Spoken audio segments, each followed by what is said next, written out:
Good evening, everybody, and welcome along to OneHubRacing. This is season number 15, sponsored by Next Level Racing, and we are at round number 7 at the Hockenheimring for the German Grand Prix. We've seen it provide many action in the past, in previous seasons. I wonder if it's going to do the same tonight. Alex is not here tonight, but you're joined by me, Jess Games 95, and also we've got Sam in the commentary box tonight. How are you doing, Sam? Hello, Jess, and obviously, like Jess has said, welcome to the stream. I'm doing pretty good, Jess, if I'm honest. I'm looking very much forward to this race tonight, obviously, at the Hockenheimring, like you said.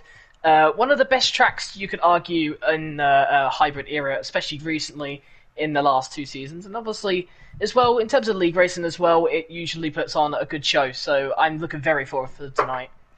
I'm looking forward to it tonight as well. It's had a brief hiatus in the mid-2010s, but it was being back on the calendar since then, and to be honest, I'm disappointed that it's not in the calendar pretty much for this year. Maybe if Britain gets cancelled, but we'll have to wait and see on that one. But we'll start talking about last week's race, where it was pretty much a battle between Danny and Louis for the race win. And Danny did absolutely phenomenal, getting a few extra points, which means he closed the gap to Louis to 32 points. I mean, at the moment, Sam, it's looking like it's going to be Danny versus Louis for the title. I think it's basically what was expected, really. These two have really been hammer and tongs with each other all season, and obviously what happened at Austria has probably put a bit more spice into this rivalry as well. Obviously, Louis has been a dominant champion here at OneHub last season after winning it, I believe, in Japan. Obviously, a few more rounds left to go, and then he won the title in the prestige tier. But however, in the Pinnacle tier, which is now the top tier, of course, it's been him and Danny most of the season. But I just want to mention something of how impressed I've really been about with Toxic Tomato behind as well. Although he's probably miles behind the 2 leaders compared to him, he's done a really good job this season, the Welshman in 3rd. But back to, like you said, the battle between Louis and Danny, it was expected, but it's been a very good battle so far, and I think the Austria race as well really spiced it up further, and I think hopefully tonight we could see more of that spicy battle in between the two of them, because we obviously know these two have been feuding all season pretty much from the start, and it's always been about these two, which was better, the pad driver of Louis, who's known as, Pad OP, if anyone doesn't know, and obviously Danny, who obviously who has got into the pro draft, and which is just interesting to see, isn't it? So this battle's probably going to go right down to the line, in my opinion. Yeah, Toxic Tomato didn't have a good result last time. He only got 2 points, and even his teammate beat him because there was a team transfers that happened a few weeks ago, and Ollie got put in the McLaren to place Toxic Tomato, who's now in the Red Bull. But Ollie was a little bit peeved of himself, really, to be honest, for not being in Red Bull. But do you think that's helped his confidence in for the rest of the season, knowing that he has beaten someone that that actually replaced him in the Red Bull? Well, I suppose, really. I know that him and Midnight, obviously both from Jersey, and some people may know him as certain names like the Jersey Boys, for example. Yes. Maybe no one calls him that, but maybe that sort of relationship there maybe helped Ollie a little bit, and I think, obviously, it may be a little bit of a different thing with him now moving to McLaren, and he may have a little bit of adjusting moving to a new teammate, which is Larkin, obviously, who's lower in the championship, has only got 1 point, I believe, this season so far. So he's purely outscoring his teammate. But I think, like you said, him moving teams and technically being demoted from Red Bull to McLaren, that could affect his confidence a little bit by hearing that news, obviously, but I mean, I've got to hand it to Toxic Tomato. He's just been on form all season, and obviously that win in Austria may have been the deciding choice for Red Bull for why they've picked him back up to go up to the Red Bull team, of course. Yeah, I hope he gets back on true form this race, because obviously in season 13, I remember when I commentated, there was pretty much a three-way battle between Rafa, Blizzard was there as well, and obviously Jacotex, who Jacotex doesn't race anymore, but Rafa is one of the home favourites going into this race, I must say. He even said last season that he was really happy with his race pace, but he wasn't there in quali, and he even said the battle with Blizzard and Jay was one of the best battles he had in OneHub, and obviously he's back here tonight. I hope, Sam, we get to see something similar in Pinnacle with Rafa. Maybe it is his track to shine. Well, yeah, you say about home favourites here, and obviously you've got to take a look at Rafa. Obviously, Rafa being very quick, and obviously he's got that chance to win. But I know that obviously this driver that I'm just about to speak about, he's usually in the midfield. I've seen him quite far in the midfield, but he's still pretty decent in 7th place in the standards, and that's Lakitu. It says his nationality is German here. It probably is. Is it correct or not? I don't know. But if that is the case, then obviously Lakitu here obviously it'll be a home favourite as well. Obviously Rafa, obviously like you said, the season 13 race he had absolutely amazing. But Lakitu as well, he's a home favourite here as well. So we'll have to just wait and see what happens. Yep, as the drivers are getting ready to go into the session, and a few things to point out, obviously, from last week. We only had one penalty from the stewards last week, which we'll go through in a minute, but a few corners to watch out for. Turn 1, we've seen cars often come together on the opening lap. We've seen that in pretty much almost every single tier tonight. Obviously, turn 6 as well, going into the hairpin, we'll see the most overtakes made, especially due to the management of ERS as well. And obviously, turn 12 requires a bit of bravery and commitment there as well. Turn 12 is where we saw the famous incident from a few seasons ago in real life, but not going to go too much into that. But yeah, as I said, only one driver was called into the stewards last week. Can you tell us a little bit more about that, Sam? Well, it was T1000 Zach. I just need to get over to that right now. Excuse me, but it was T1000 Zach. He's got a quali ban. I believe he's here tonight. Yes, he is. So he shouldn't come out of the pits, which is pretty disappointing for the Ferrari driver. But the reason why he's got this quali ban is because he's missed his braking point into the hairpin, and he hit 2 cars in the process, causing damage to one of them and spinning the other one around. So in some sense, it's pretty clear he's got a qualifying ban, and obviously he didn't even finish the race either. So that obviously put a bit more in the fire because he couldn't exactly get second penalty really. So it's pretty disappointing for Zach, and obviously he's got to sit in the pits now for these 18 minutes and maybe think about what he's going to do in the race. He's got to think about all that race strategy now. And also, let's not forget, he's also got a 5-second penalty as well because he readied up. So that'll obviously come into effect at the end of this race as well. So it's going to be really, really interesting to see how Zach does tonight.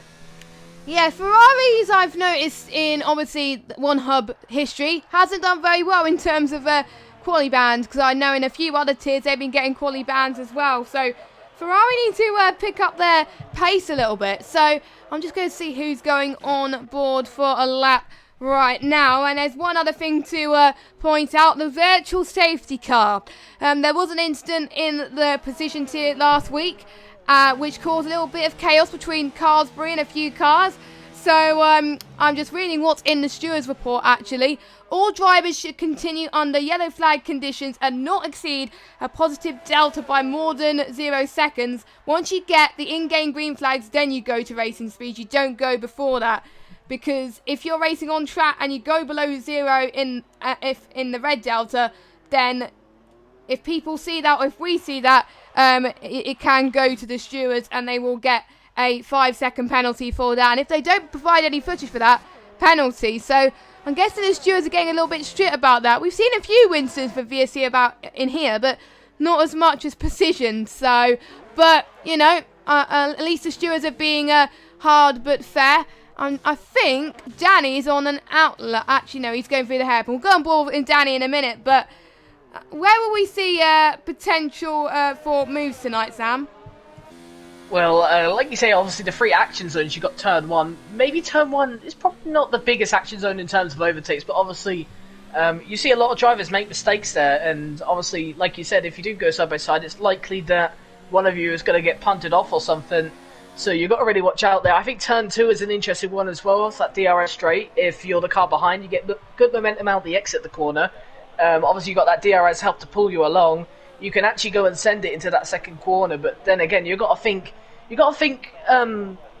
the sort of mind, like, is it really worth it going for the move in that turn 2 anyway? Because you've got another DRS straight after, so if you do make an overtake, like, you're going to lose a position anyway on the next straight. So what's the point? But also you've got other corners, such as turn 8 into the Mercedes-Benz section there, and I think there's also the stadium section as well, which provides good racing, and drivers could go side by side through there. Okay, so let's go on board with Danny then, and he goes past into turn 5. He's getting a little bit of tow from Toxic Tomato there, so I don't think Toxic Tomato wanted to give the tow to him, but there he's got anyway, as he goes through one of the action zones, as I said, the hairpin. And you've got to try and avoid the outside curbing on exit here. There's very little traction. It will leave you open to attack going into turn 7 and into turn 8. Another overtaking opportunity on this circuit. And then you've got to go towards turn 10 coming up now. As Rapper set the fastest lap so far, 1:10.4. Wow, that's pretty quick so far. As we go through turn 11 and 12, where Sebastian Vettel almost binned it earlier on, and then goes through to the tight 13, 14. You've got to be on your toes here, because some of these curves could be a little bit unsettling here.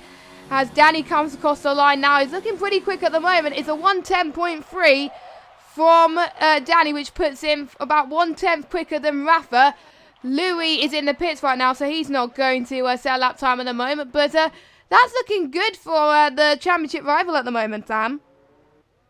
Yeah, and I'm going to just mention something now. A lot of the drivers are on soft tyres, and I'm just wondering right now if we're going to have some rain in the race, and particularly at the start, because usually the tyre wear on this track is really, really high, and obviously with that, a lot of drivers don't favour the soft tyres. Some do, but a lot of people like to start on the mediums or sometimes even the hards, and because so many drivers are on the softs, I do actually wonder if we've got some rain on its way for the start of the race.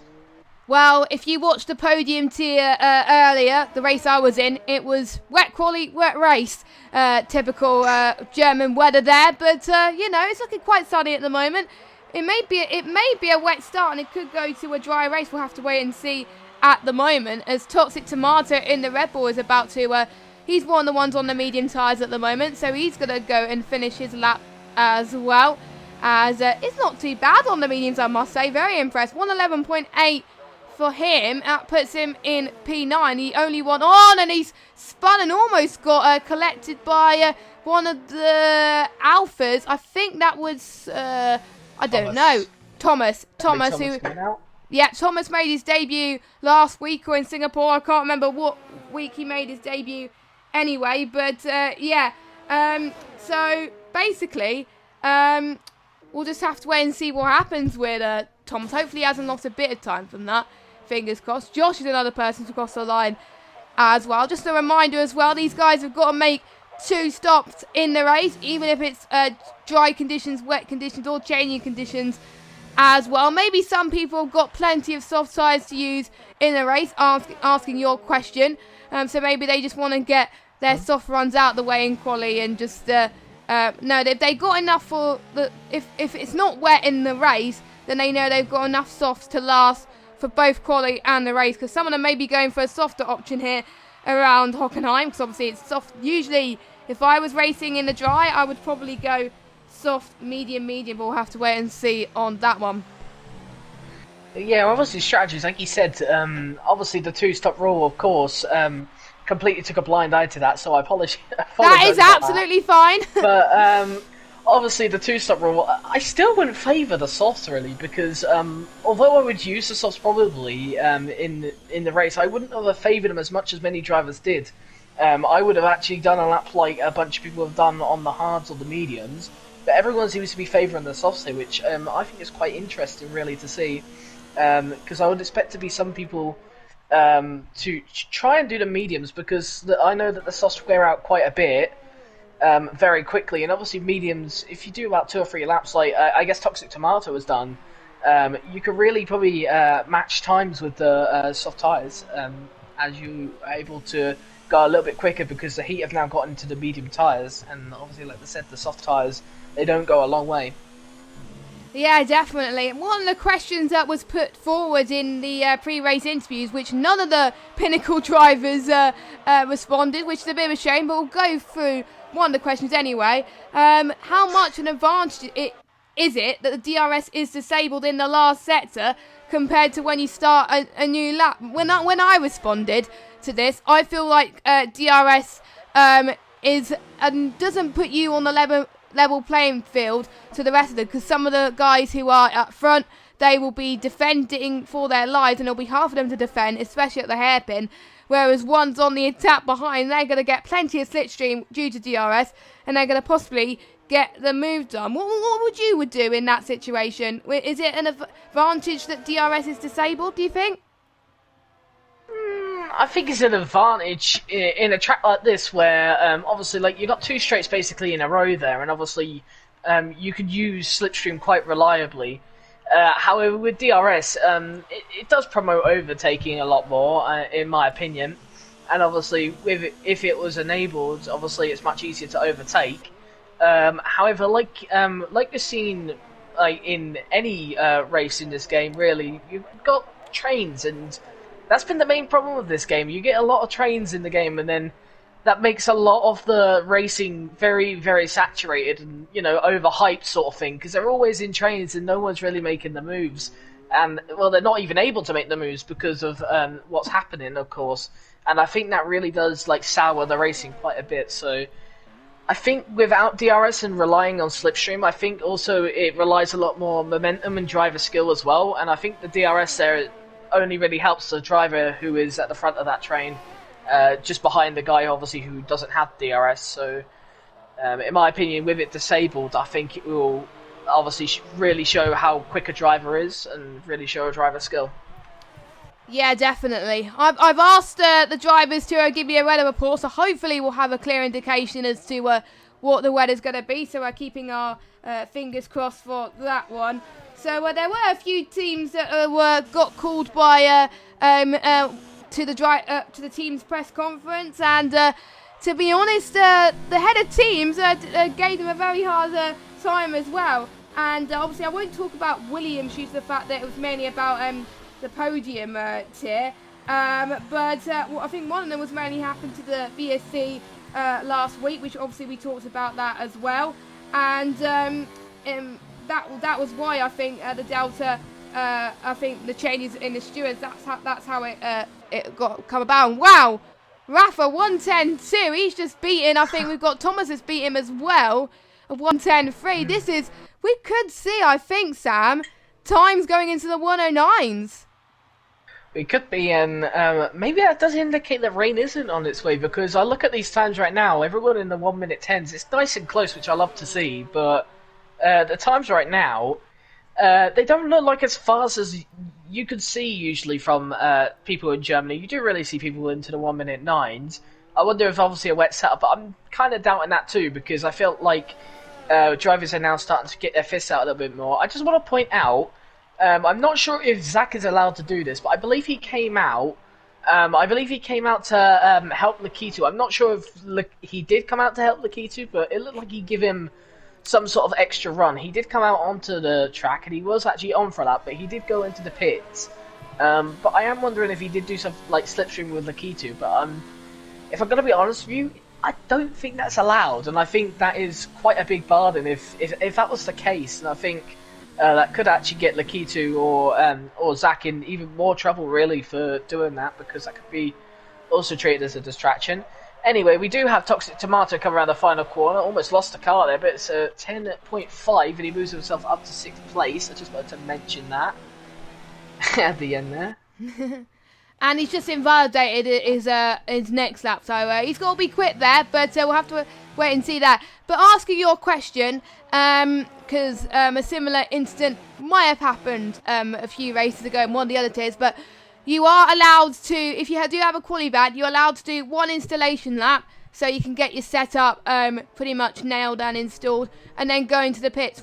And that's it. If you do any more laps, then you will be penalised and possibly get a quali ban for the next race, or even a race ban. So I do believe, as far as I'm aware, Sam, did Zach only do one installation lap, or did he did he do another one as well to help his teammate? I'm not sure. It said he was on a flying lap. It didn't say he was on an out lap, so I assume that he has done like 2 laps there. So he's gonna get in trouble then. Could be in trouble. Yeah. So you're only allowed to do one. So I think Zach could be the one that gets in trouble more than Lakitu. But I wonder if Lakitu knows about the qualifying ban as well. Oh, Ollie, what happened there? Well, Ollie's just invalidated this lap, but for a moment, he was quite late. He was going into the corner. He didn't see Scott Bugner. Sorry if I really messed that name up. But I didn't. He didn't see where he was coming, and he didn't hit him or anything. But he was. He basically went into the corner, not knowing he was there, and he pulled out like last second. It was like an immediate reaction, and he was quite late out with that Ollie. And I think it was fine. I don't think it's hurt Scott's lap, but obviously it looked quite late, in my opinion. But we'll have to just wait out and see, obviously, of course. Yeah, I think that looked awful. I don't think he has enough time to actually go into the pit. So hopefully, I'm not entirely. Actually, no, screw that. I think he will make it, but that's going to hinder him quite a lot. But the gaps are pretty much close between almost everyone. White Fountain down in last place. Hopefully he could get a lap together as well. Everybody now has fitted the soft compounded tyres on now. No one's on the mediums or the hards, but obviously the top 10 now have to start on the tyre that they set their fastest lap on. And obviously White Fountain set his best lap time on the hard, everyone on the soft. So think Sam, Ollie's had enough. I think he's binned it at turn 1, you know. Yes, he did. Coming out. No, it's not midnight coming out. Hopefully it'll stay there for enough to me to see it. Yep, he's definitely binned it in that corner. I think he was going for another lap because he did invalidate his last lap, like I said. So I assume he was going for another lap, and I think he's just made a mistake at the first corner, which I did mention at the start of the stream as well, that corner could be very dangerous for drivers, and obviously side-by-side is even worse, but obviously not going side-by-side. We see a little bit of a toe here from Midnight, to Midnight from Toxic Tomato here. Obviously, these two now teammates, obviously, since Ollie Favel's been dropped to McLaren, speaking of Ollie, of course, at the time, but of course Midnight in 9th place right now, but he's got a bit of a toe there from his teammate, which is nice to see, as he now comes into the stadium section. Tricky bunch of corners he's on, needs to not lose too much momentum from here, just lift, no need to really brake, and now into this corner, gear 3, go in gear 2 if you want. Short shifting up to gear 4 though, and now with 2 corners left to go, it should be just gliding around the corners really. Nothing too bad, and now as he comes across to the back straight, be careful not to invalidate, and he's not done that, and he's got 3rd place, you know, so that is a very good result. Oh my goodness, I've just noticed he's exactly 1 second slower than Louis. 1/10 slower than Louis. 1/10, 1/10, what are you on about? 1/10, oh my goodness. Yeah, sorry, I had... 1 second would have been a bit... Yeah, we both had late notice about commentating, okay? So, you know, that's my excuse, only joking. But yeah, 1/10, that's insane. And Louis just gone fast as well, so we were talking about it as well, and he's going to set his final lap as well. And Danny all the way down in 6th. Now, he was the first person to set a lap, so... I think he's going to be a bit... Oh, he's invalidated. Oh, no. Now he's invalidated his lap. Turn 1. He's not going to get round. Yeah, he's not going to get round again. That's his qualifying over, you know. And you got his teammate as well, Paris Burrell, sitting there waiting for the toe, obviously, of course. He's not going to get that. There's no point for it anymore. Danny is going to have to start 7th or even lower, perhaps. So that's going to be very interesting to see, I'm not going to lie. Speaking of getting lower, we've got Toxic Tomato, 1/10 up. Coming through the last 2 corners now, and you can make up a lot of time through sector 3, let's not forget.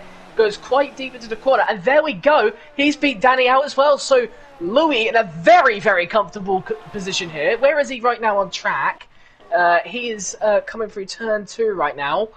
But yeah, Louis at the moment is comfortable in the lead of this, and Rafa's not been able to improve because he did invalidate his lap. Where has Thomas gone? Thomas has got pole! He's got pole currently at the moment. Louis has still got this lap to go, though. Let's not forget. We've also got... sorry, we haven't got Danny. I was about to say we've got Danny, but we're not. We've got Westy on the lap. Where is he on the lap? I think he's coming towards the end of it. Yeah, it is. So it's gonna be...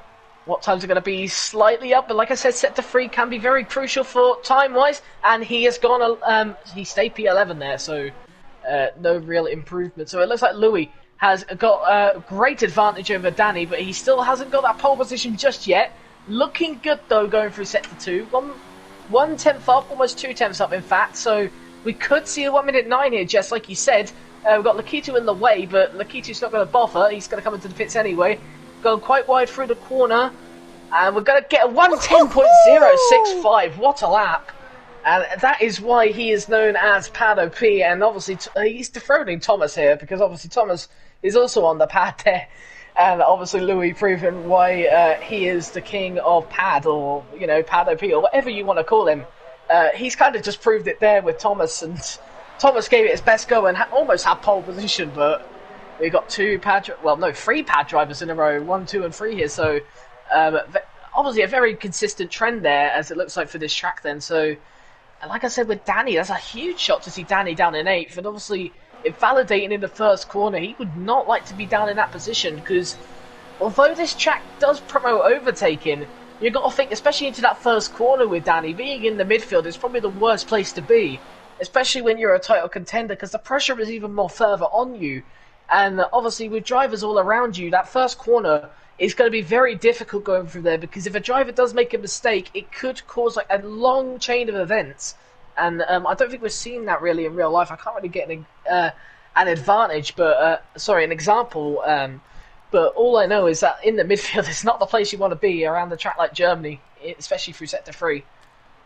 Definitely not. So looking through your results there, we went through the top 3. We got Josh in 4th, Midnight 5th, Ski Van in at 6th. Then we got Tomato, Danny, Lakita, then Paris. Then we got Wesley, Ashbeth, Scott Buckner, Harry, Larkin, Ollie, and I couldn't see what was on the rest of my screen. But wow, I've got to say, I'm impressed with Thomas, I think, as well, because he hasn't scored any points all season. He's finished every single race, but he hasn't been in the top 10. But I've seen in other leagues, he's been on great form, and again, he likes this track as well. I've seen him do well in this track in the past as well. So, you know, he could be on for one of his best results of the season as well. Rafa up there in 3rd as well. Could we see a repeat of season 13? I don't even know, but, you know, this is I could see it's going to be... I can't call who I think is going to take some positions tonight. I think we're going to probably have a DRS train slipstream fest by the looks of things, and it's a dry race all round. Yeah, and obviously something that even be more tasty. Obviously, we know how successful Williams are in OneHub. Obviously, we can't really relate that to real life at the moment. Obviously, unfortunate news today. However, in OneHub, they're absolutely smashing it in the Constructors' Championship as well. Louis and Rafa both 1st and 4th in the Drivers' Championship. But obviously, they're 43 points clear now of Mercedes. And Mercedes will basically need a 1-2 and both Rafa and Louis to retire to be on equal points alone with Williams. So Williams have a lot of comfortability here, really going into this race. Yeah, definitely. Louis on 119 points and his teammate Rafa on 53. That's just amazing. Louis almost seems to pick great teammates, so that's great to see. But yeah, we're just waiting for the drivers to ready up, and it looks like we are. It might be just me that we are having a kind of like a glitchy lobby at the moment, which is a typical Codemasters Day, but hopefully we'll get sorted shortly. But who is your money for the winner of this race? Well, I'll tell you something now. White Fountain has readied up, just so you know. So I don't think it is a lobby like that. I think everyone's just behaved. Oh, okay, good. Well. I got a bit confused. I got a bit confused, but I just got to go back to OneHub mode because I haven't commentated the race at all. But anyway, carry on. Yeah, anyway, in terms of who I think could be on for a good race, I think, obviously, being his home race, I think Rafa's going to have a good race, and obviously got a good qualifying position as well. I would be able to see others. I think Thomas could do a little bit on that inside into the first corner if he gets a good start. And obviously Louis as well. Louis obviously needs a good start away, and obviously this is the perfect position for Louis, seeing Danny down in 8th, and Danny's got to make up a lot of ground, and these drivers are not just going to give Danny the positions, they're going to fight for the positions, knowing that obviously they've got a pro driver behind them. They want to have that sort of name that they're going to beat someone like Danny, because Danny is obviously, he's not a small figure, is he, in this tier, and obviously he's a big fighter fighting at the top with Louis, of course, and especially Rafa. Interestingly, I feel like Rafa is going to be he's going to help Louis out a lot in these last rounds, and I think he should get past Thomas, and it'll be a 1-2 for Williams. So it could be very interesting. It just depends on who gets the best start, really, and if Danny can get a good start to get past Toxic Tomato. He is on the inside line, so he does have priority of that line there. Just needs a good start, really. Yeah, definitely. And looking at Rafa's results, his best finish was in Austria, obviously, due to the instant winner, Danny and Louis.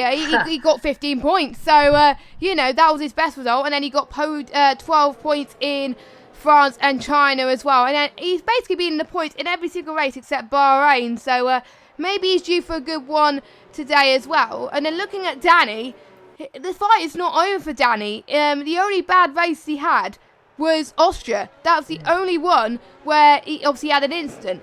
Apart from that, he's been in the top 2 every single race as well. That's just crazy, and it may get to a point where consistency is key. Yes, and quickly we'll just go through tyre strategy before we do that, as we've got everyone outside the top 10. They've chosen to go for the medium compounded tyres, so I think they're expecting to go for the long haul. Well, yeah, and obviously before we start also, I need to mention that OneHubRacing is sponsored by Next Level Racing, of course, and they obviously do a bunch of products as well: racing cockpits, racing stands, flight simulators, motion platforms, even accessories. You can call a few. You can go follow them on Twitter at Next Level Racing, or you can go to their website at nextlevelracing.com. Now, with that, Jess, we need to get our hands warm, as we are going to get ready for some great OneHub action as the lights are now on, and I'll let you do the start. Okay, and we are underway here in Germany. It looks like it's a pretty decent start from Louis going into turn 1. Rafa's trying to cover off Thomas in turn 1 as well. Let's see if everyone makes it through clearly. Don't forget, turn 1 is one of the action zones. Looks like everyone has got underway well. No major issues so far. Let's see if they could get through clearly through turn 3 and 4. Looks like they can so far. Louis already running away with it so far as well. The 2 Red Bulls are fighting side by side, going into the Parabolica. Skeven could take advantage of this as well. Midnight is right on the back of these 2. Let's see if they can get through the hairpin. It's going to be very, very close between these guys. It's going to allow all the other guys to pull away as well. Huge position changes already at the start of the opening lap as well. Skeven's dropped down to 6. Can Toxic Tomato go and drive it in? I think he can. Toxic Tomato's up to 5th. Midnight dropped down to 7th place. That's not good. We got Larkin has dropped down to 17th place. Not a good start for him. Neither is White Fountain. Zach's now up into 16th place. A brilliant start as well. The top 3 remain unchanged at this stage though, but Danny not able to gain big at the start there. Well, yeah, there was a lot of position changes in that midfield. And oh my word, Danny's into the pits, by the way. This could be a golden strategy. You got Rafa coming into the pits as well. And I said about those soft tyres, a lot of drivers won't fare that. And Danny's one of them, so this could be a really good strategic battle here. And obviously we saw this in a bunch of tracks. We've seen this in China, we've seen this in France, we've seen people come off those soft tyres immediately, especially those in the midfield. And like you said, obviously at the start, the bottom half of the grid, the people outside the top 10, they all favoured the mediums there. And that could play in a big strategy, in my opinion, in Danny's chase for Louis. And I think right now he needs to catch up with Rafa. We've got Skeven and Midnight going side by side though into the corner. Midnight's been getting his hands dirty a little bit, getting very close to drivers so far. But as he comes into the corner, Skeven does defend well. And no position is changed right there. Yeah, I wonder if Danny's made a good strategy call or not, but we'll have to wait until we get to the latter half of the Grand Prix. But obviously Danny's made those calls before and it's worked well for him, and so has Rafa as well. I think Rafa responded, maybe Danny has responded to Rafa, because you know it is a battle for the constructors, and yeah, Louis had to respond to that because he know that Danny and Rafa's gone in, so obviously, maybe Louis would have wanted to go in beforehand, but obviously, I'm guessing Louis and Rafa are in a party together, of course. Louis onto the medium compounded tyres. He goes then. No front wing change for him. A lot of people are going into the pits. A lot more than I thought it was going to be, actually. Josh, Toxic, Skivan, Scott, Lakitu. They are definitely responding to Rafa by the looks of things. They don't want Rafa to get a home advantage in this race by the looks of things, Sam. Well, it could be close, and only 3 drivers are on the softs right now. So only 3 drivers are favoured for more than 2 laps of the softs, really. And that's Thomas, Midnight, and Paris right now, which I think could be quite interesting to see how they will come out compared to everyone else. We look at Louis. Louis come out ahead of Rafa there by over a second. I believe that's a margin roughly about right what we would have seen beforehand, but Yeah. I'm just wondering to see on the soft tyres. I want to see how they do, because obviously we saw Thomas set the fastest lap, but obviously no one else was able to set it better than him.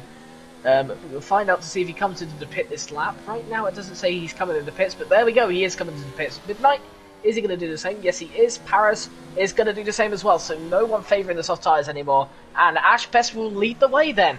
So that's a brilliant stuff for Ash Best, I must say, but obviously half the grid has pitted. Speaking about pit stops, Paris have got a 5-second penalty for speeding in the pit lane as well.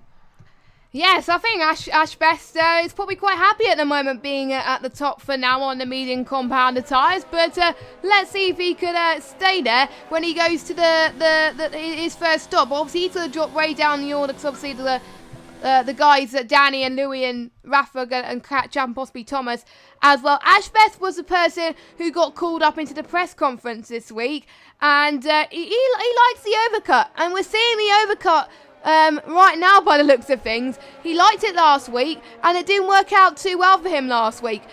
Is he not listening to his mistakes? I mean, he's thinking that the overcut could work out well here, but I think it's just a bit of a mixed bag, to be honest. But maybe people are using Ash Best's strategies, possibly that they could exploit them a little bit. So I'm a bit worried for Ash Best that he could not do well in this situation. Ash Best didn't respond to the press conference, but you know, it just goes to show it's not the first time Ash Best was doing the overcut. Westy is also that, but they're on the mediums, of course, so of course they won't be doing that. But this could, maybe if they put a few laps time, maybe that could work, but maybe if they went on the softs, it may have been a bit easier for Ash Best, but we'll see anyway.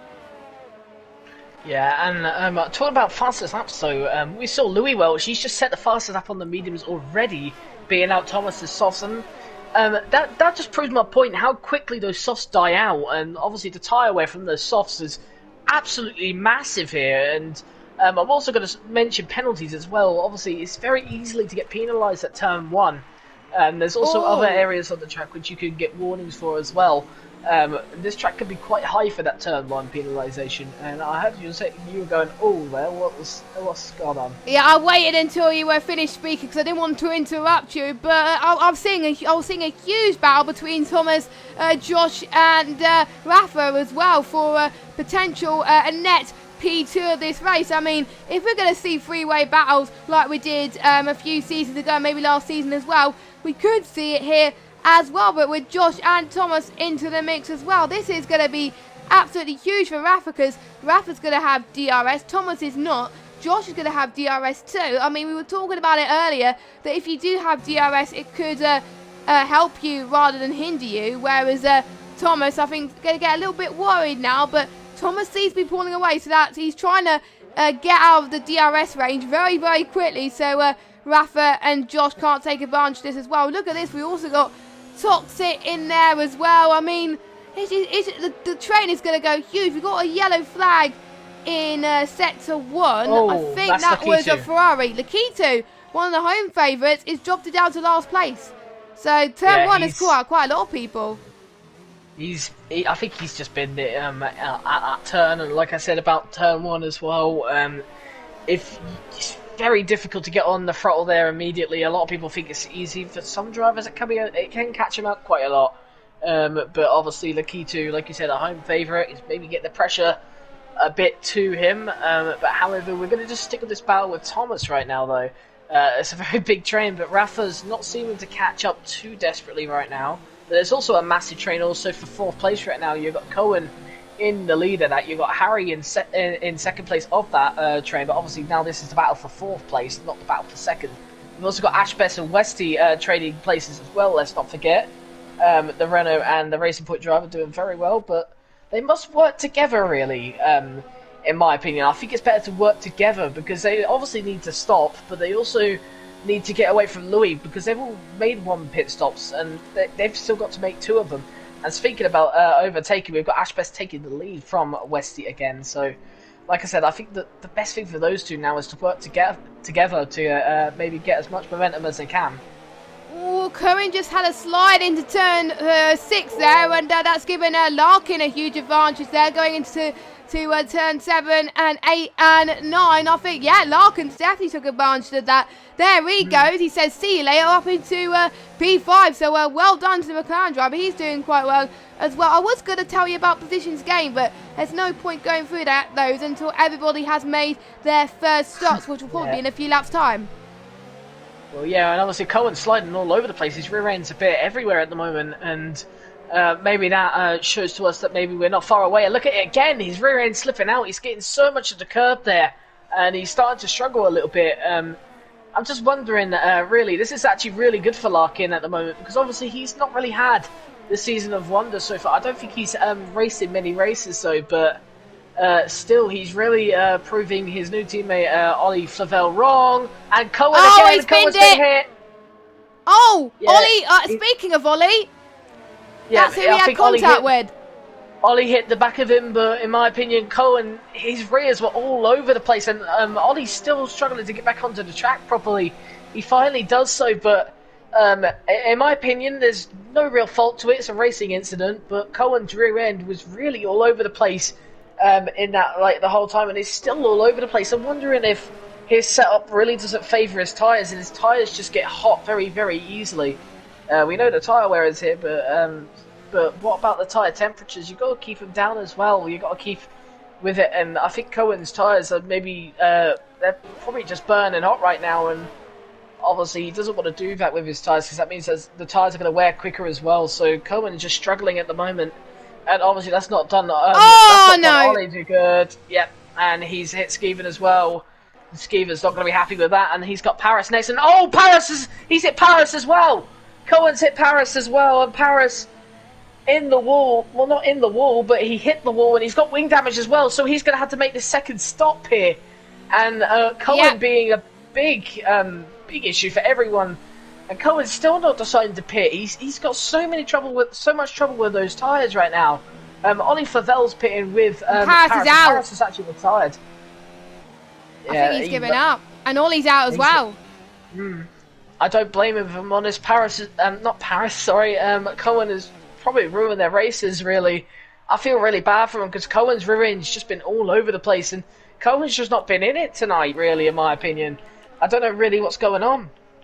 Yeah, I don't know what's going on with Cohen, to be honest, but it will be nice, Sam, is we'll get hopefully next game, we can get the nice AWS graphics, so we can see how their tyres are looking, because if I was looking at Cohen's tyres, it will be hot, absolutely hot. I mean, even on the intermediate tyres, the rears, they just warm up so much, and if you overheat them when you go on the braking, you could spin. So maybe his setup and tyre pressure is not best suited, perhaps, and that's what's probably costing him to lose a lot of time. And you know, it could be a talking point with the stewards this week. The stewards, I think, is going to be busy already for the other 2 tiers, but I think it's going to be even more busy with that instance. So you know, if the best thing for Cohen to do is go on a fresh air mediums, and that could last for quite a bit of the race, and then go on the softs. Meanwhile, we've got Harry and Larkin. They've been having a ding-dong battle for the past couple of laps. Larkin is staying 4th place at the moment. Larkin only joined, I believe, in Singapore, so he's only scored 1 point. He's looking to score more points, and it's looking well in his favour so far. And obviously, Thomas has got past White Fountain on a different strategy, and there he goes up into 7th place as well. I think Rafa and Toxic Tomato are going to do exactly the same thing in the next couple of corners. Well, I'm just laughing right now because Louis, who has obviously already made a stop, he's only 4 seconds behind Westy, who's leading this race now. And that just shows how much the mediums favour the softs, really. Like, even after a pit stop, they've already caught up to the leaders, almost, not far away. And like I said, this is why it was so important, but the medium tyres, they look like they don't even go that long either than the soft tyres. And maybe that's also another thing with Cohen as well, but He's lit up the rears, and obviously that's what's caused to what's happened with Cohen. And obviously Louis now on the back of Harry. Has he got the momentum to catch up with him? He's gaining on him, but obviously Harry's going to have the DRS advantage on Larkin. But here comes Louis. Louis going to go down the inside anyway. And despite not having really any advantage difference, really, he had much more momentum. And now Louis is now on the back of Larkin for 4th place here. And maybe he might send it here into this corner. Larkin not using any ERS. Louis is though, and Louis sends it down his inside. And there's no point anyone fighting because Louis Welch is now at the front of this grid. And now Thomas has had to do the same. He had to do something identical in a few laps' time. But look at that train from obviously from Thompson to Marto to Josh. Oh my word. That is just insane. Are we going to see a repeat of what I seen a few seasons ago?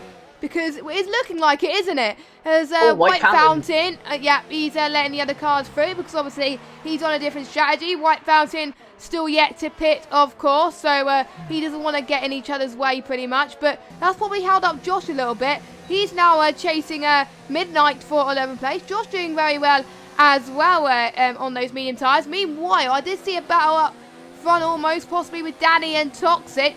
Danny's got to get past Toxic ASAP because Toxic is closing up maybe to Danny in the standings potentially if Danny doesn't get a good result here at the moment. So going into the hairpin now, Danny's going to go for the right hand side move, and Toxic just had no room, I think, no pace. I think Toxic had to conceive P10 and Danny up into 9th. And Danny's next victim is the German of Rafa, the guy that the home crowd has come to see, of course. He wants to see Rafa in the podium, but Danny doesn't. So I wonder how Danny's pace is looking at the moment. We'll have to wait and see if they go past 10, 11 for now. I'm keeping an eye on the gap as well for everybody else. But speaking of Zach, fair play for not being last out of the ones who haven't pitted yet. He's in 3rd at the moment, so he's timed his strategy to perfection, but I don't think Danny's going to get the move on Rafa. Nope, he is not.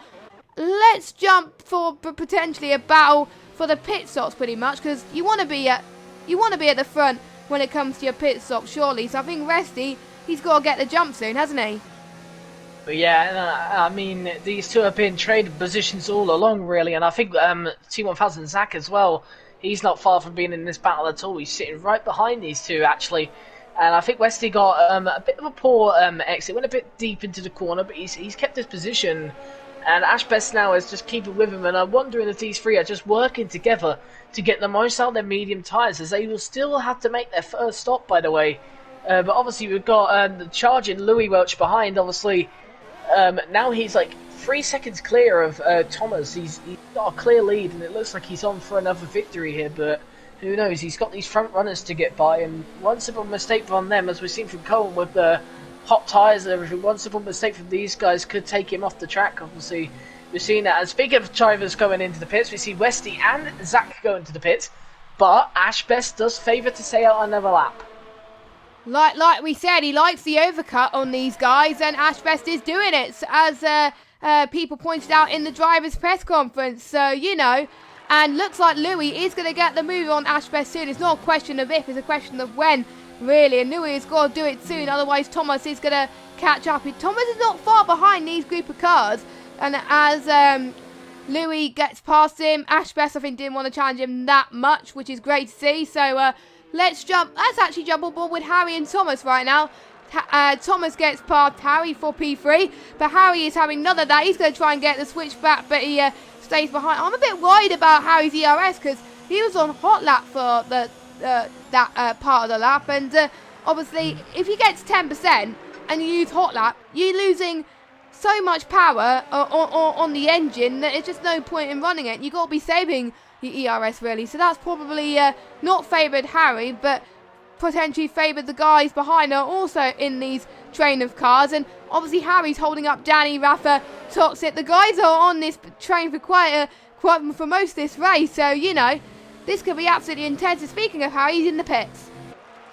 Yeah, and I just want to mention Ash Best has stayed up for another lap there.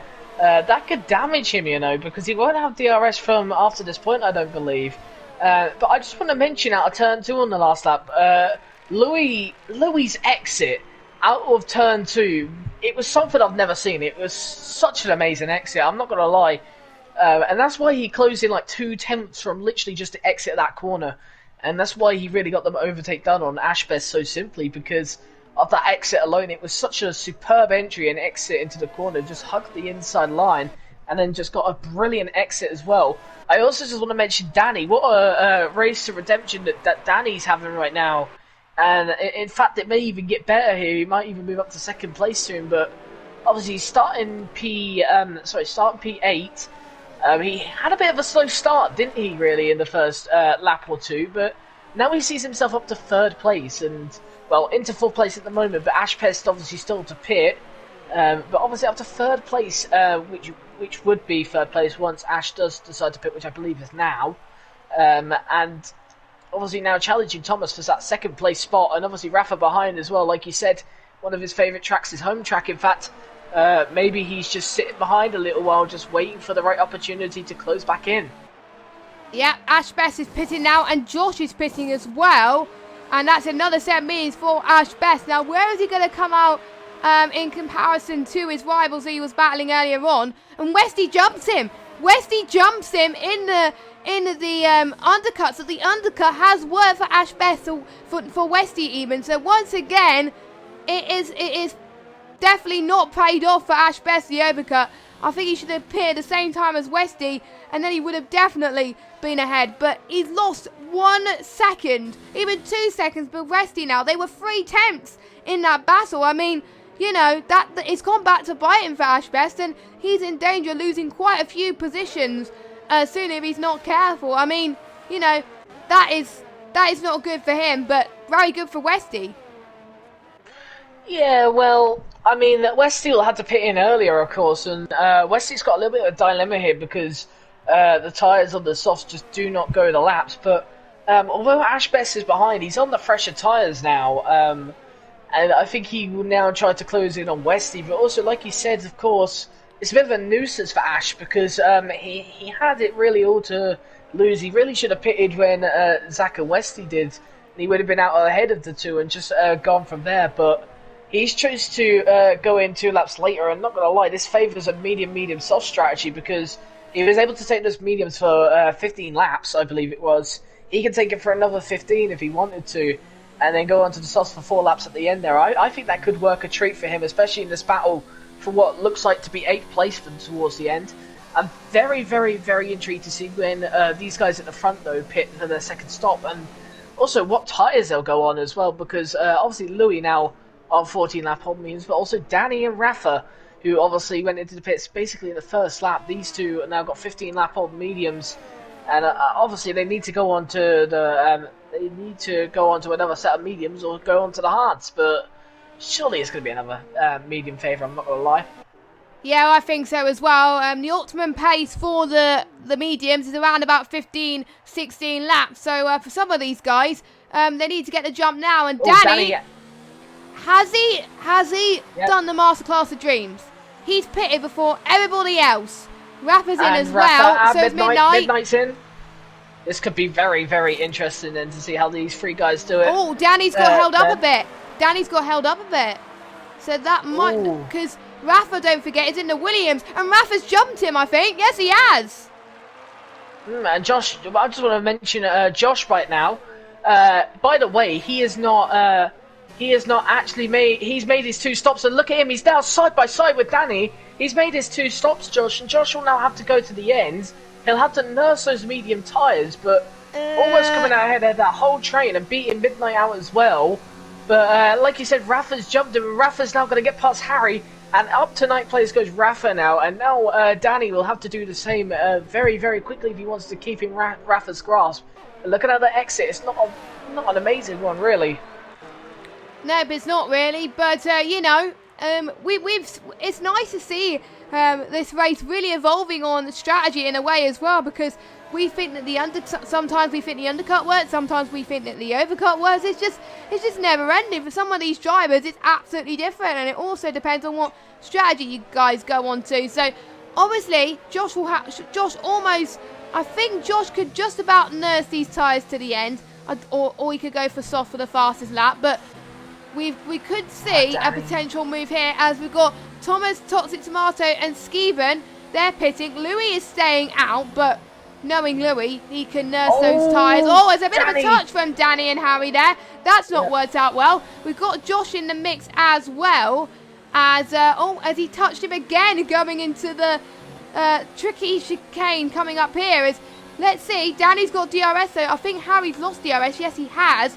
So it's going to be a sweeping move from Danny, maybe. Yes, it is. We've also got Rafa and Narkin.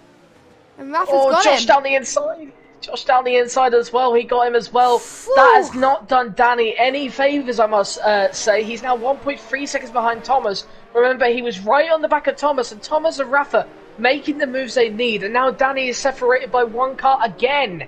And obviously going to the stadium section as well. If he doesn't get Larkin at turn 6 next lap, if he doesn't get him next lap, then that obviously hurts him even more.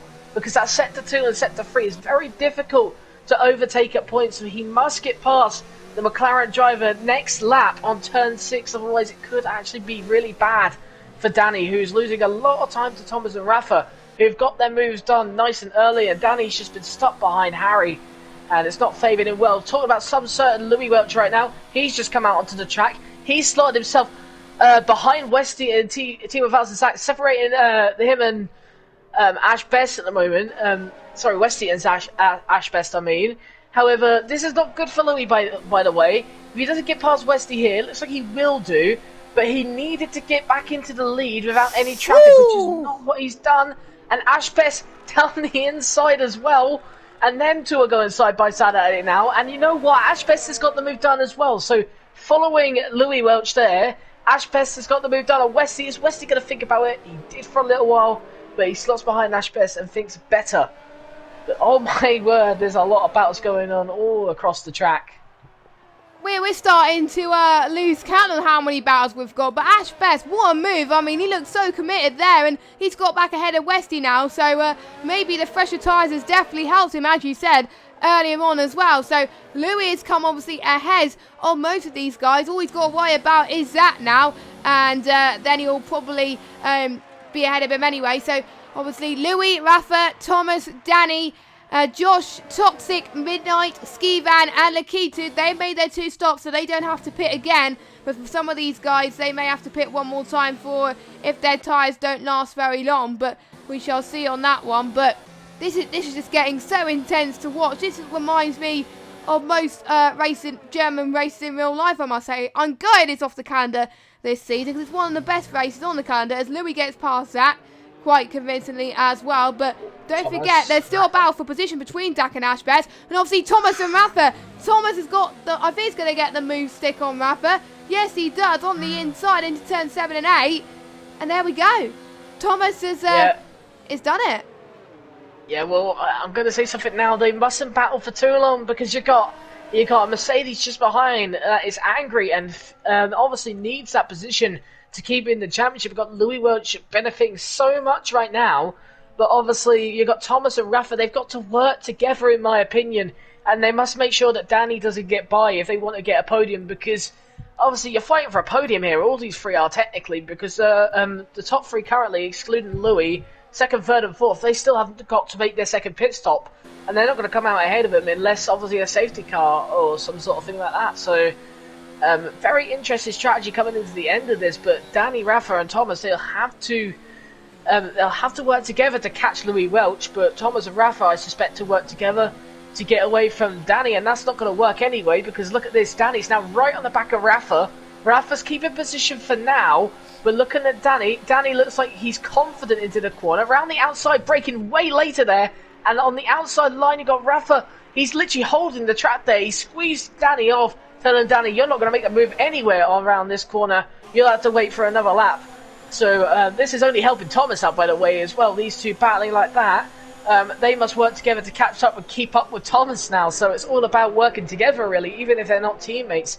And then obviously go for a right at the end for the podium. So it looks to be quite a blast to the line for all these 3 drivers. But for Louis, it's just basically been overtake. I wouldn't say the back markers, but it's been overtake the. Toxic's gone off. He's gone off a little bit in the gravel. He was in that DRS train for a little bit, but not anymore. That's probably cost him a chance of possibly getting some crucial points. Don't forget Harry's yet to do his second stop. Neither has Larkin as well. So technically, there's a battle between Josh and Midnight happening right now as well that could transpire pretty much as well. I mean, it's hard to decide on which DRS train to follow pretty much, but there's quite a lot around here, so we'll keep an eye as much as we can as well. Don't forget, these guys can possibly win for some of these guys, even Danny or Louis, they could possibly win a next level racing stand if they're champions. So the stakes on the line there, as here comes Midnight on Larkin. He's going to dive it in, and he's got the job done. He says see you later.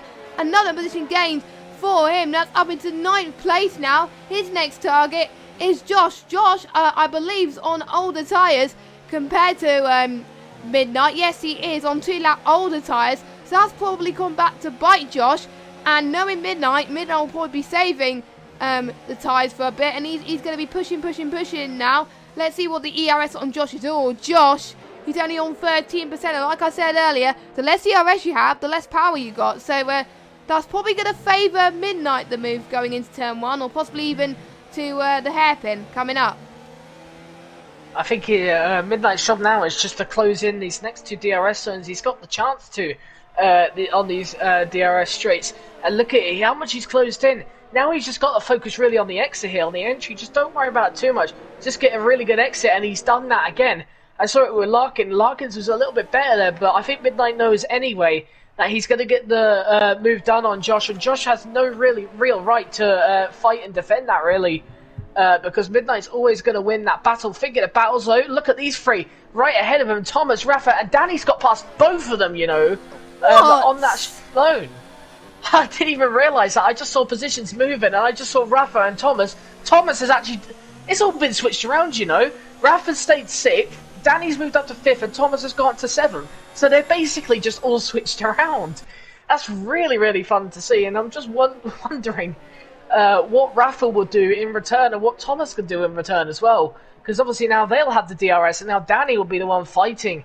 And obviously, like I said, like the DRS straights on these 2, they support that driver in that second place of the train so much. And Danny doesn't even have the DRS, and if he doesn't, he may have it here, you know, though. We'll see. Doesn't have it here. Does he have it? Oh, it's close. The next straight? It's close. He needs to find a 10th. Good exit. He needs to find a 10th. Oh, no, he's not. He's missed out. He's missed out, and now Rafa's got a huge opportunity here to get back past Danny for 5th place, and is Thomas going to follow in suit? It looks like it's a bit far behind. Here comes Rafa, though. Danny defending the inside line. I don't think Rafa's going to get it here. Is he going to get the switch back on the exit? Needs good traction on the exit for that. And no, he doesn't. And Danny keeps 5th place there.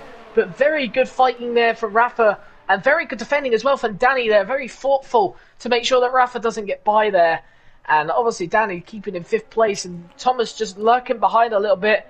Maybe waiting for a mistake or something. But obviously this is a podium to play for. And all 3 of them are absolutely gunning for it right now.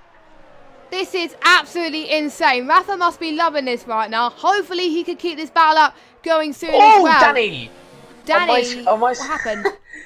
I got a really awkward camera angle. It gave me a heart attack. I went, you know, one of the curve angles. I got Danny going through there. He got a little bit of wheel spin on the exit of the corner. I thought he spun the car. And I don't think he did anyway. But look at that. He's done it again.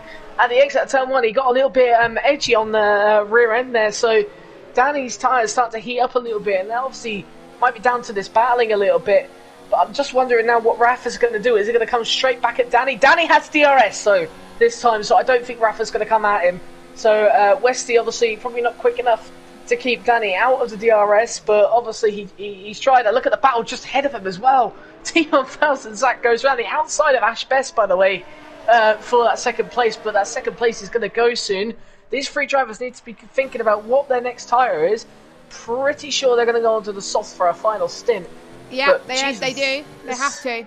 They've got to, because they started on the mediums, Zach and Ash Best, and even Westy as well. So if they don't go on the softs, then they're going to be a huge disadvantage, because the other tyre they've got on offer is the hards. So it's either the softs or they get disqualified. End of. So, you know, you don't want that. The game's disqualify you, of course, but, you know, they're just waiting for the right moment, obviously. They may want to get fastest lap as well, because don't forget, you will get a point if you're inside the top 10 and get the fastest lap point, and also for a point for the fastest lap outside the top 10. So, they're probably going to wait for the latest opportunity, but the undercut or the overcut might not work for them.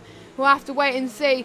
It's just, I think Midnight's going to be under pressure soon. Literally almost everybody is either attacking or defending right now, except for one man, Louis. Of course it had to be Louis, didn't it? The championship leader, the man who had dominated one of last year and dominated this year. Westy looking for a move there on Zach, didn't go for it then, but I'll tell you one thing this doesn't help is this battle for 5th place. They're all in a train right now, which means basically it's just the momentum out of the corner really that they get, and all of them are going to have DRS.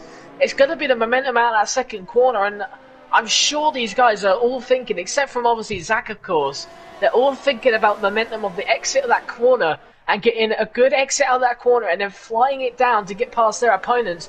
But this is not good for Danny. He's stuck behind drivers who he would suppose be in his way because they're on older tyres, and obviously he should be pitting in the next couple of laps as well. It doesn't favour him a lot, and I'm just waiting to see what Danny can do.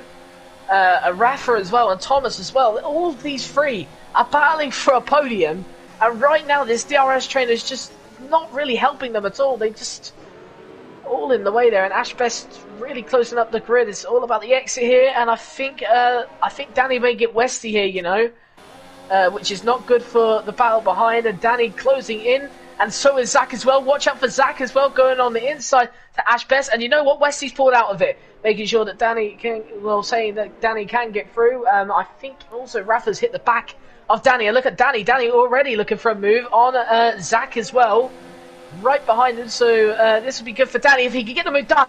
Down the inside, a huge lock-up from Ash Best as well, at the front of this as well. These two go side by side.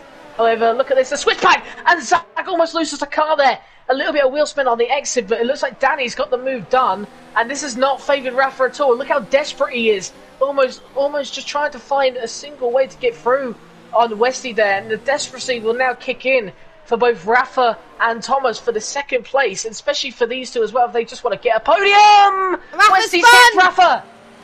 Westy's hit Rafa. I think that again that's similar to the Cohen incident. Oh my word! He's hit Toxic Tomato.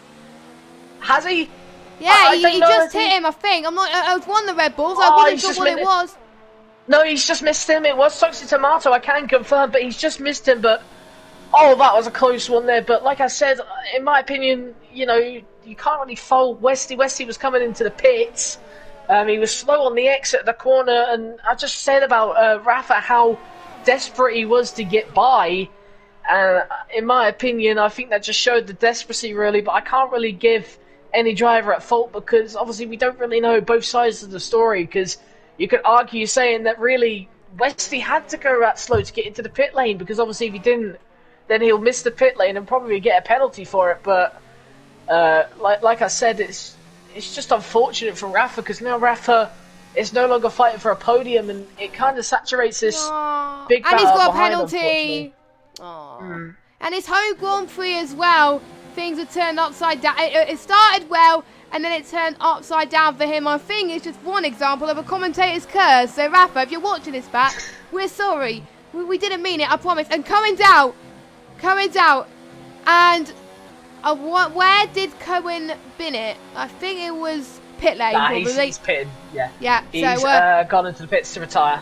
Yeah, that is a shame for Cohen, of course, but he was struggling the whole race, of course. And that means that he's not going to take any further part of this race. Ash Best, he's doing his two-stop as well. He's done his final stop. He's on the soft as well, and he's chasing down Zach as well, who has jumped in the pit lane, which is great to see from Zach. Fair play from Zach.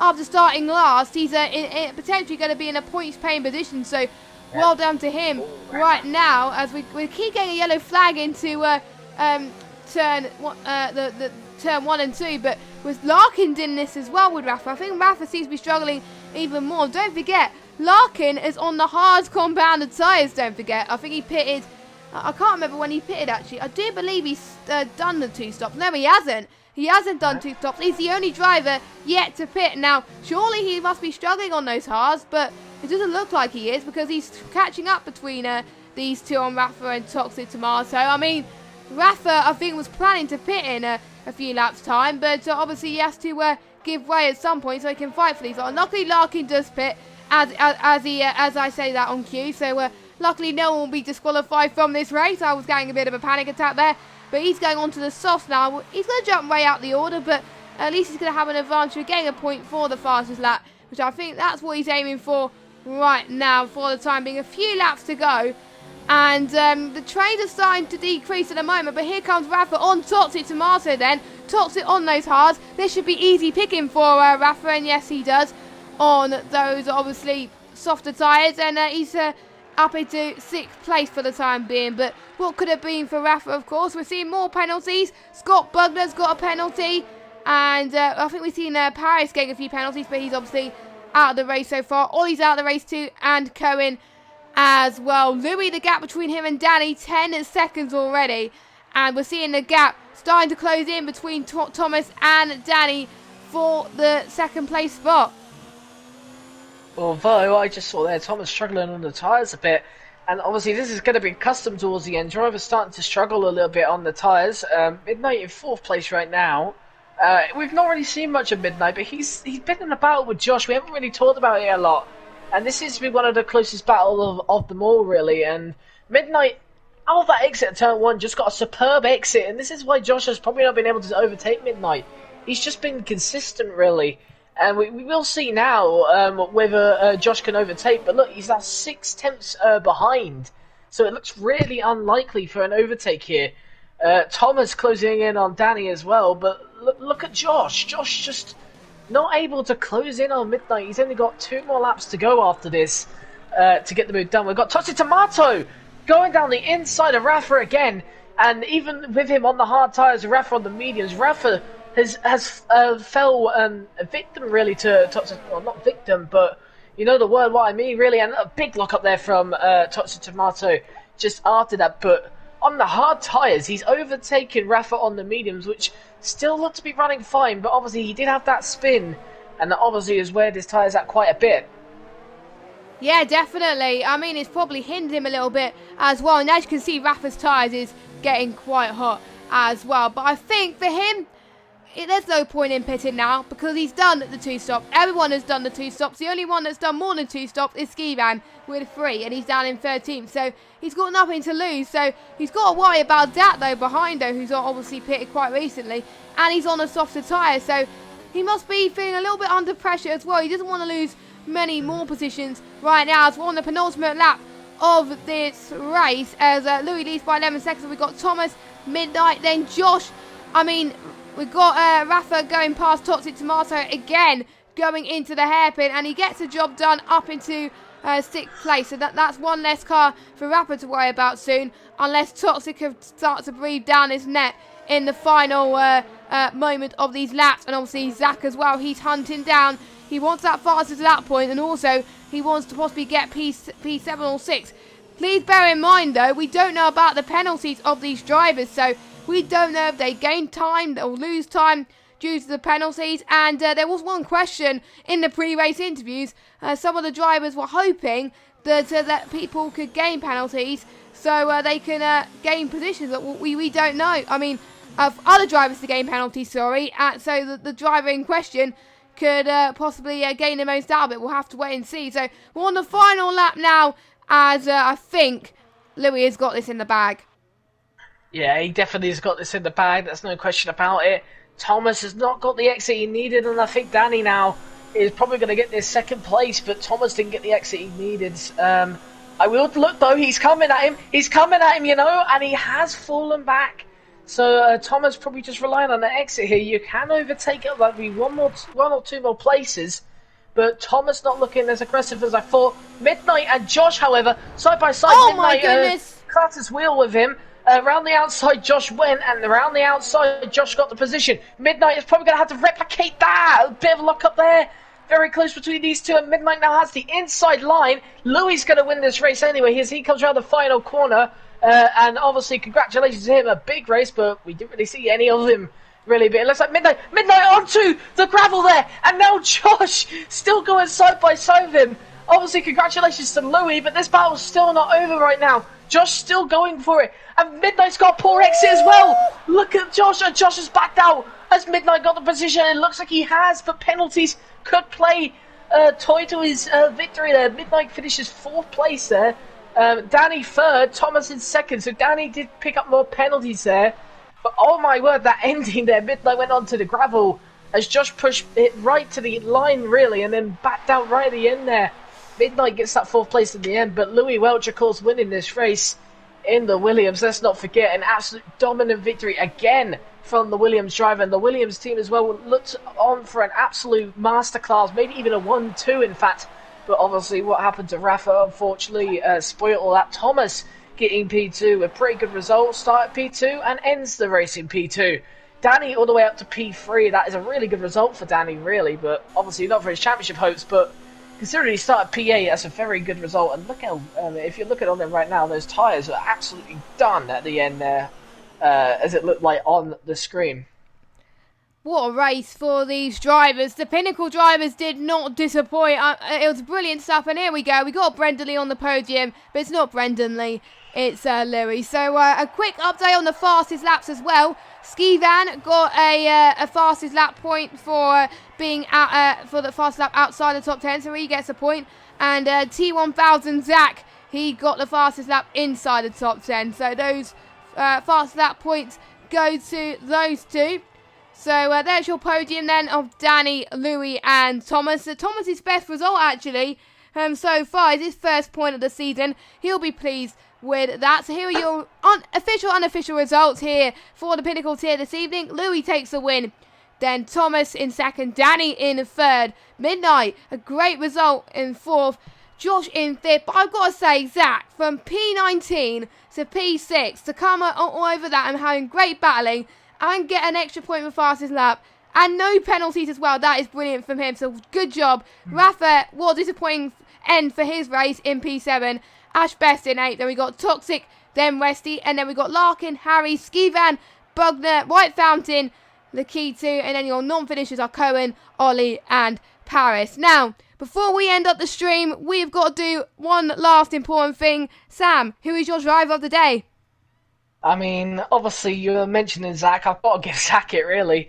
I don't mean to steal it from you, but obviously P19 to I believe it was P7. I've completely lost my memory of what it was where he finished. But however, even with the position, it was the fact that he got no penalties as well. He kept a fully clean race. He didn't extend the track to such an extent to get penalties or anything. He didn't use any cheats to get past people or anything. He just had a pure driver's race and really raced it to the line.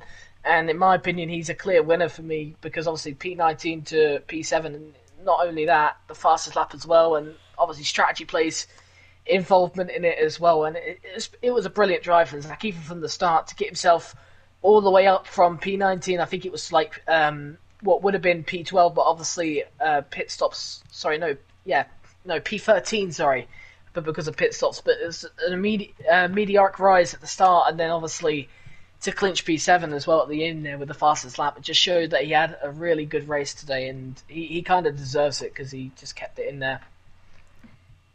You kind of stole my direct driver of the day because I was going to choose him as well. What an astonishing performance from him. I shouldn't have asked you first. I should have done with mine, but there we go.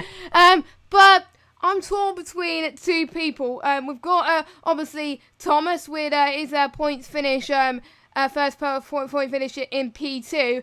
But obviously, it's a tough one. But I've got to say, no one. He was dominant all race. I mean, he was like 10 seconds away from everybody else, and his pace was second to none. So I'll have to give it to the race winner. I'll have to give it to Louis. I mean, I know it may be boring for some of you guys, but I was close to giving it to Thomas, but Louis was just on another level tonight, and that's really going to help him with his championship hopes. Another win in his back pocket. Unfortunately, he did not get fastest lap, but it's the first time he actually won the race without fastest lap, but it doesn't matter for him. Another win anyways. His fourth win of the season. We got a maximum of 75 points, I think, for left after this one. So obviously they can't win the championship in the next few races, but Louis is really a good shot of defending his title, really. So it's got to go to him, really. Don't forget to give our sponsor a quick look over. Next Level Racing. They provide basically stands for our championship winners from each of the tiers, and obviously provide great products as well. So if you want to check them out, go and check them out on Twitter, Next LVR Racing.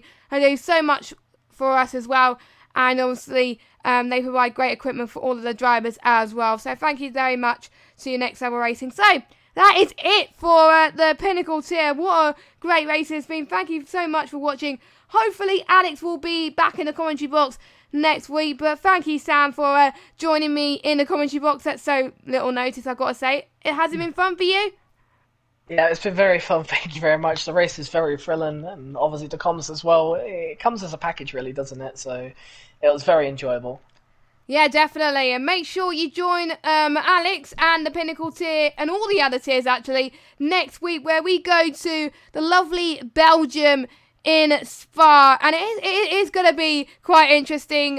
Track corners such as El Rouge, Radion, and the two stops are going to make it very, very intriguing. But enough about that, more about that next week. I've been Jess Gamer 95. Sam has been EVR_Samty, and we will see you next week for some more OneHubRacing action. Well, my English tonight. Anyway, have a good evening, and we'll see you soon. Goodbye.